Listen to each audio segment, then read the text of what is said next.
Hello everyone, and welcome to SUNUP. I'm Lyndall Stout. We hope that you are doing well. Like many events around Oklahoma, OSU events are canceled, and that includes OSU Extension and Research Field Days. But we know that many people still want to see how wheat varieties are faring.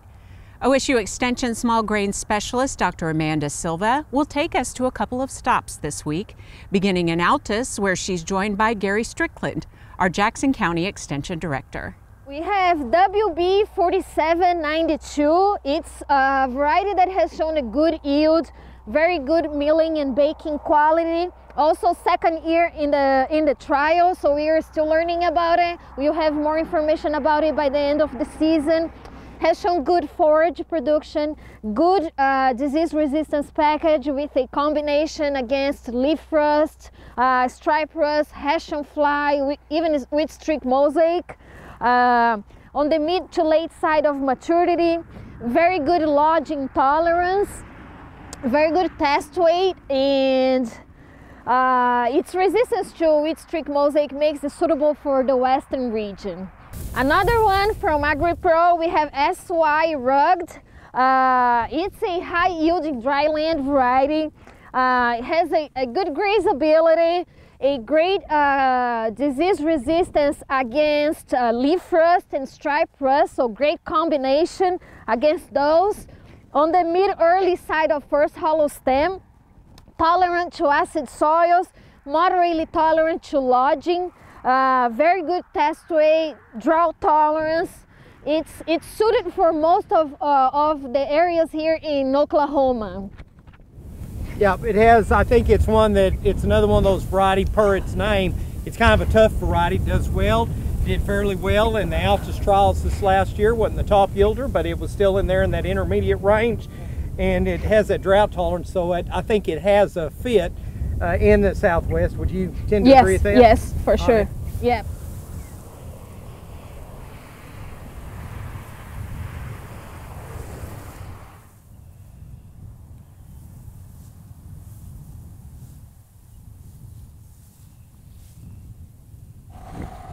Okay, so taking a look here at some varieties from Lima Grain, we have LCS Chrome. So this variety has shown to be a very good yield variety, especially under grazing.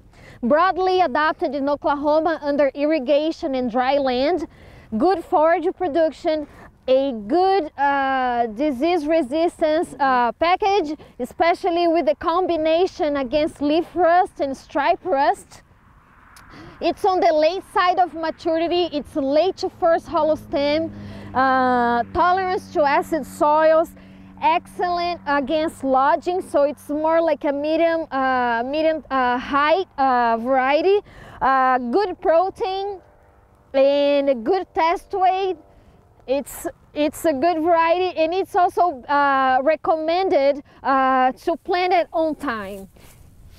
As good, we've grown acres at this in Southwest Oklahoma. Is a good dual purpose wheat, is a good grain producer, will respond under irrigation as well as in dry land conditions.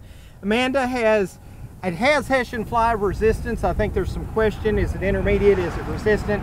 But we do know that we do have some resistance in it, and it had found a home here a couple of years ago because of our Hessian fly issue, and Chrome performed well under those conditions. So a good overall variety when you consider both its grain and grazing capabilities, disease package, and some Hessian fly resistance in it.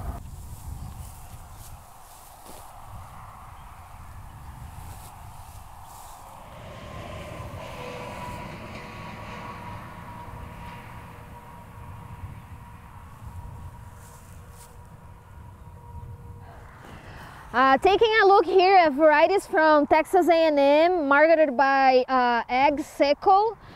Here we have TEM 114. This variety here, it has shown a below average forage production overall in our trials. It has a good disease resistance against leaf rust and stripe rust. On the early side of first hollow stem, and it's on the medium side of heading. As far as maturity, its tolerance to acid soils, very good lodging tolerance, good test weight, good milling and baking quality, actually a very good dough strength and very high tillering ability this variety has. Yeah, again, you mentioned it, I believe you said good forage response, is that correct? It's been like on the below average. Oh, below average. Yeah, forage production. We've seen acres of TAM 114 grown in Southwest Oklahoma. One of the things was with its disease resistance package, it's come on and it has been an improvement over some of our TAM varieties, and it's done well down here. Producers have grown it. It's yielded well in the trial. We like the fact that it is drought tolerant. It'll hang in there when we get those dry conditions and still give us some production. So I have growers every year looking at this variety, and I know we've had acres that have been planted to it.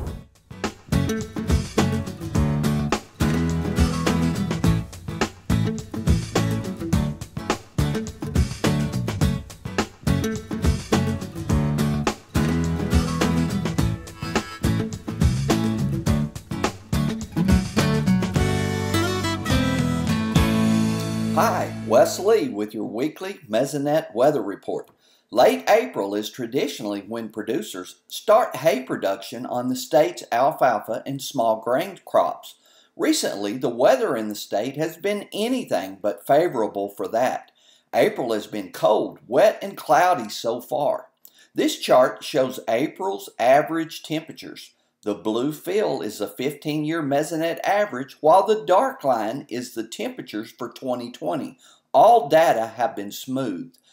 Temperatures through Wednesday were 2 to 10 degrees below the long-term average.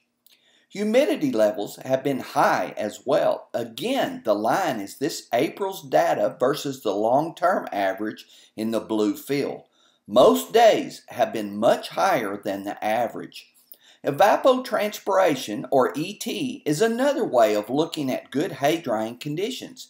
Typically, the higher the ET, the better the hay drying.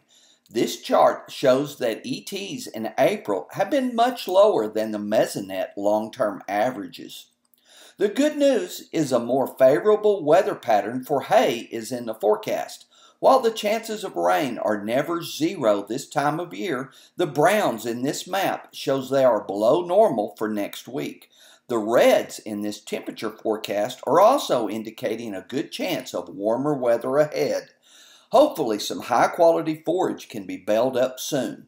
Here's Gary looking at our longer-term forecast. Thanks, Wes, and good morning, everyone. Well, we did get some rain this week. Hopefully it helped out those areas that were really dry. Unfortunately, it didn't help out all those areas.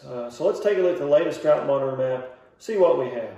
As we've shown you over the last few months, we still have that area of severe drought across Cimarron County, and then the moderate drought extending southeastward from there. That's a long-term drought dating all the way back to last fall. So it's going to need a lot more rainfall than what they got this week to improve conditions out there. We also see those abnormally dry conditions. That's the yellow area introduced into parts of Harper County and also down into Roger Mills County. So those areas we're going to be watching for next week. We'll see if the rainfall from this week after the drought monitor was released helps with those areas on next week's map, however. The Climate Prediction Center released their outlooks for both May and the May through July periods. We'll start with the May period. For temperature, we see equal chances of above, below, or near normal conditions for Oklahoma and really much of the center of the U.S. So basically a punt on that outlook. The precipitation outlook, however, shows a really good signal for above normal precipitation across our area, especially the main body of the state. We see greatly increased odds of above normal precipitation, and really that extends up into the northern plains as well. So a really good wet signal there for May. Now when we get through the May through July period for temperature, we see increased odds for above normal temperatures during that period for all except the extreme northeastern part of the state. So above normal temperatures in the May through July period is not necessarily something we want, but we'll see if this actually comes to fruition as we go through the next few months. That's it for this time. We'll see you next time on the Mesonet Weather Report. Earlier in the show, we saw wheat varieties in Jackson County. Now it's time to go to the South Central Research Station near Chickasha. Once again, here's Dr. Amanda Silva. So here we have OK Coral. OK Coral, it's the newest release from OSU. It is a beardless wheat. It does well under grain only, under dual purpose systems. It can also be used for hay. It has a great disease resistance package, including Hessian fly, leaf rust, stripe rust, 10 spot, septoria, powdery mildew. It's moderately susceptible to BYD, barley yellow dwarf. On the mid side of maturity, so mid first hollow stem, it is tolerant to acid soils, very good straw strength, and it also has a good tolerance to low nitrogen. So it has shown an average protein, and it is considered a low maintenance variety. Here we have Showdown. Showdown has a very high yield ceiling, and it's also under grain only and under dual purpose systems. It's widely adopted in Oklahoma. It has a broad disease resistance package, including resistance to stripe rust and Hessian fly. It's moderately susceptible to leaf rust and powdery mildew. It's on the mid side of maturity with a mid first hollow stem. It's moderately tolerant to acid soils. It has a good lodging strength. Although this year we are seeing a little bit of lodging here, nothing too severe, but we are seeing some. It's a variety that is known to be tolerant in low nitrogen soils, so a high NUE variety. It has good milling and baking qualities, and so it does benefit from fungicide if leaf rust is high. Here we have variety from West Bred, WB4269. It's a very good yielding variety. It's adapted to the central and east part of Oklahoma. It has a good disease resistance package, including the combination of resistance against leaf rust and stripe rust. Also, it's moderately resistant against scab. So it's moderately susceptible to Hessian fly and 10 spot. It's on the early side of first hollow stem, and it has shown moderately tolerance to acid soils, a good tolerance against lodging. It's a variety that has shown a high tillering potential and stay green. It has a good test weight, and it has shown to break dormants well. You will see that it has like an erect growth habit, so if you plant it in narrow rows, it may help you to cover that ground faster. Also, another variety here from AgriPro, we have Bob Doe. So Bob Doe has shown a very high yielding ceiling variety. It's targeted for the central corridor of Oklahoma. It has done really well here in the trials, especially under intensive management systems. It has a quick start, quick fall pasture formation. Its disease resistance package is really good, so it has that combination of resistance against leaf rust, stripe rust, 10 spot, septoria. It's susceptible to Hessian fly and with streak mosaic. It's on the mid side of maturity. It's tolerant to acid soils. It has a good lodging tolerance. It's a fairly tall variety. It has a good test weight, good baking quality, drought tolerant variety, and it may lean if you are in situations, in very high yielding situations, above 80 bushels or so. So overall, it has done really well here in the trials, especially last year. So here we have KS Silverado. It's also its first year in our trials, so it's a white wheat. It has a broad adaptation to central and west areas of Oklahoma. It has a good forage production, but it is recommended for grain-only systems. So it has a good disease resistance package. It's moderately resistant against stripe rust and leaf rust. Also, it's moderately susceptible to powdery mildew. It's on the mid-early side of maturity. It's moderately tolerant against acid soils, or moderately tolerant to acid soils. It has a very good lodging tolerance. It is also good, it has a good pre-harvest sprouting tolerance, and overall has a very good disease resistance package. Here, another variety from Texas, we have Icon. It's a variety that has a very good yield potential, good forage production. It's resistant against leaf rust, and also is resistant against certain types or certain races of stripe rust. It's on moderately early side maturity. It has a good acid soil tolerance, good lodging tolerance. It has a good tillering capability and good baking and milling quality. Another variety here from Lima Grain, we have T173. And you can see here is a variety that is beardless. So it's marketed as a forage wheat. So it has, it's its first year in our trials, so we are still learning about it. It has shown an average forage production in our forage trials. Also showed a very late first hollow stem in both locations of our trials, including here in Chickasha. It's a fairly tall variety. It has a prostrate growth, and it's good for winter grazing.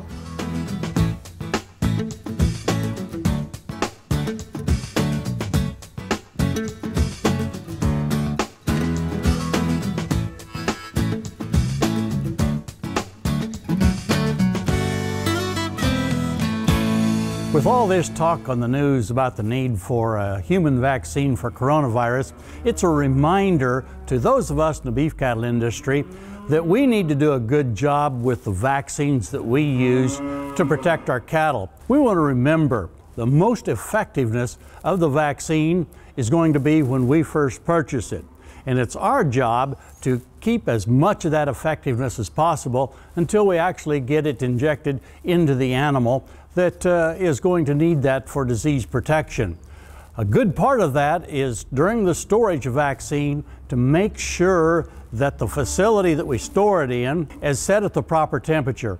If you look on the label of most vaccines that we use in the cattle industry, it'll say to store these at 35 to 45 degrees Fahrenheit. You know, there was 2 studies done, one in Arkansas and one in Idaho, independent of each other, that went out to farms and ranches and actually checked the refrigerators that those folks were storing their vaccines in. In the case in Arkansas, only about 27% of the refrigerators that they checked stayed within that temperature range 95% of the time. It was a little better in Idaho, but not much. Only about 34% of the refrigerators that they checked stayed within that temperature range 95% of the time. That tells me that we want to really stay on top of what the temperature is in the refrigerator that we're using to store our vaccines in. Also, we want to remember that when we take that vaccine out to the working chute to work the cattle, that we want to make sure that vaccine stays at about that 35 to 45 degrees. A good way to do that is by doing a little engineering with a small ice chest that you can change to make sure that the syringes that you're using will fit down into that ice box and keep it cool until you're ready to actually inject it in the cattle. Also, look again at the SUNUP website and look for another excellent fact sheet. It's about the storage, the handling, the use of vaccines. It'll do a lot in terms of educating you about different things to do and don't do when you're handling these vaccines. We will remember they're expensive to buy, and they're going to be even more expensive if they're not effective, and our cattle come down with whatever disease we're actually trying to protect them with. Let's take a look at those 2 fact sheets. I think they'll go a long ways to helping you get the protection for your cattle that you want and need. Hey, we look forward to visiting with you again next week on SUNUP's Cow-Calf Corner. USDA has announced the Coronavirus Food Assistance Program, CFAP, and this is the program that farmers and ranchers have really been waiting on because it's going to provide direct payments to producers for the losses associated with the market price declines that we've observed these last couple of months. This program is actually a little bigger than we thought it was going to be initially based on the CARES Act. It's going to be $16 billion in direct payments to producers, plus another $3 billion in food buy-ups for meat, dairy, and produce that will be taken into regional distribution centers and distributed out through food banks, food pantries, faith-based organizations in order to really get the food to the people in need. We don't have a lot of details on this program yet in terms of exactly what the payments will be or how they will be distributed to producers. Those details will come out from USDA and the rulemaking process in the next few weeks. What we do know is this sign-up program will begin sometime in early May, and it is going to probably result in payments in late May and early June. That's USDA's goal. That's a pretty fast-moving sign-up process through FSA. As we go through the process, the things producers can do right now is think about the records that they have on hand. Make sure they have a track of their inventories for our cattle producers. Make sure they have some tracking of their crop reports and have all of those filed in a timely manner. Because we don't have a lot of details on exactly what paperwork they'll need to have in place at this point, just make sure you're up to date. But this program is really targeted to losses from January through September 30 of this year. In addition, while we're waiting on additional details for CFAP to come out, don't forget that the WIP Plus program, Wildfire Hurricane Indemnity Extended Program, is available for sign up right now. This is going to apply in multiple counties in Oklahoma, and it's going to apply for both drought and excess rain in 2018 and 2019. So there's an opportunity to get in and get some payments through that program in one of those affected counties as well, while we're waiting for additional details.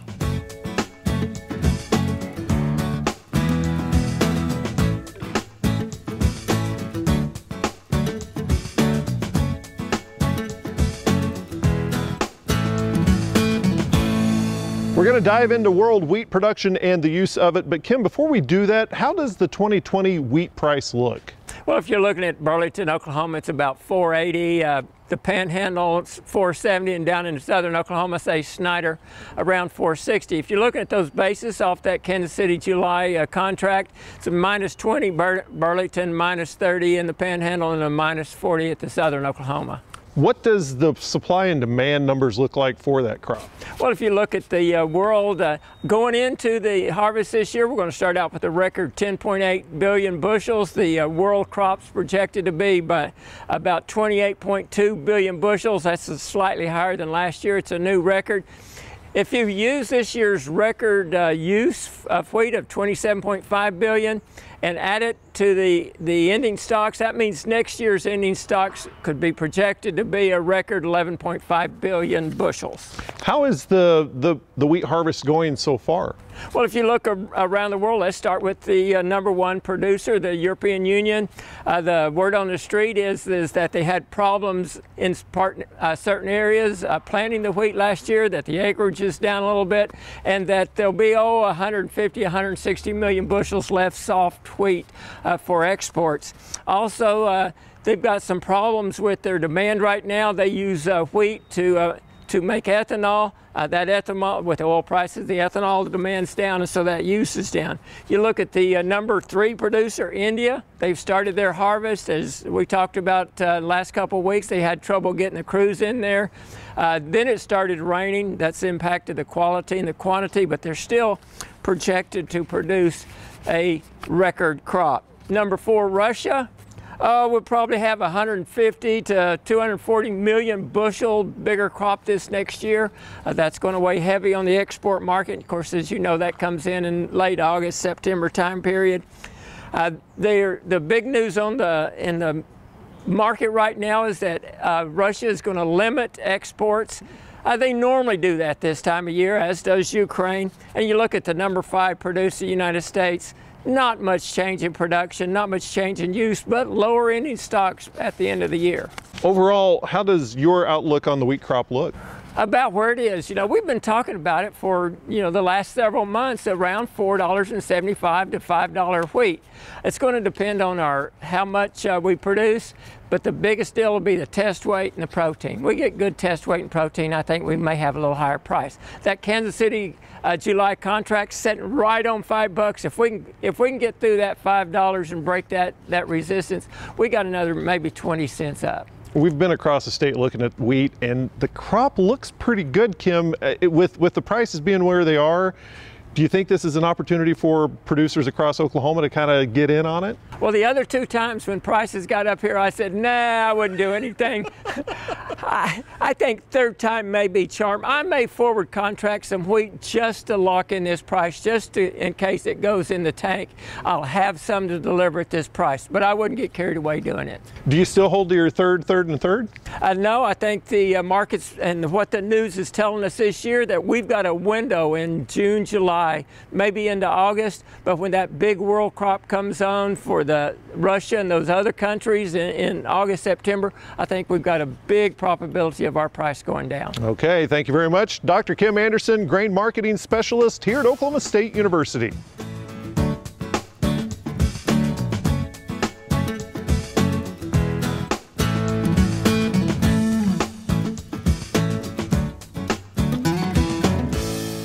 A reminder that you can see all 40 wheat varieties from both locations in depth on the SUNUP YouTube channel. We have a link for you at SUNUP.okstate.edu. And that will do it for us this week. I'm Lyndall Stout. We'll see you next time at SUNUP.